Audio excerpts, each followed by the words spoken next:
We're just a few kilometers into the N4 near the Onderstepoort turnoff.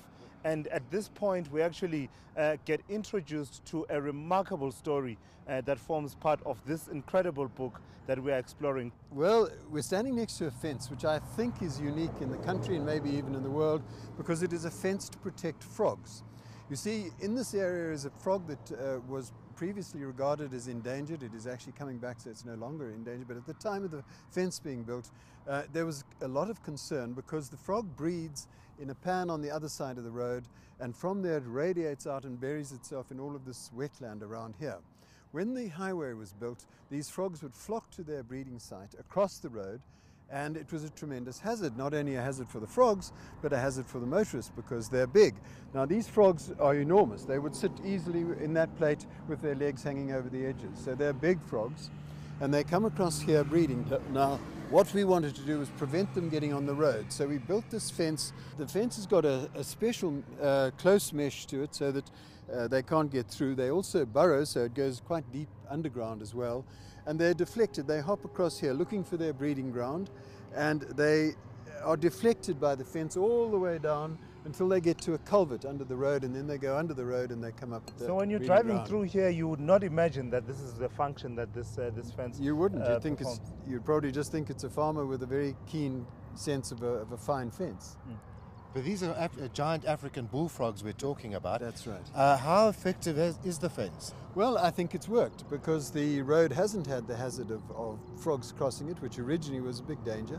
So, and the frogs are surviving as well, and they're coming back into their own.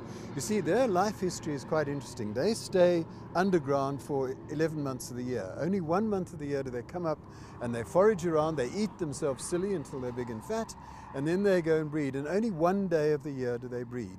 That's it.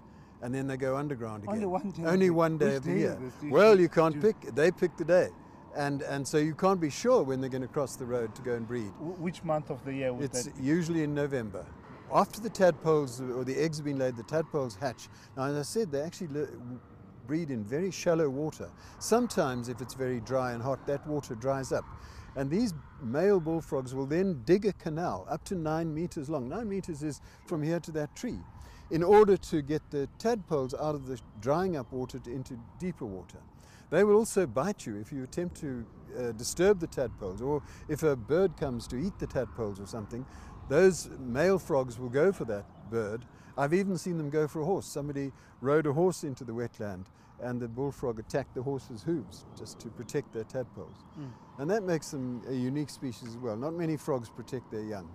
Are you concerned about further developments taking place around this area that may threaten their habitat? It's a big problem because more and more developments are encroaching into wetlands like this. So for example, outside of Johannesburg, in the area of Deep Sloot, that's another place that these frogs breed in a lot. I think we're going to see the demise of the species there. It won't survive the kinds of intense housing development that takes place.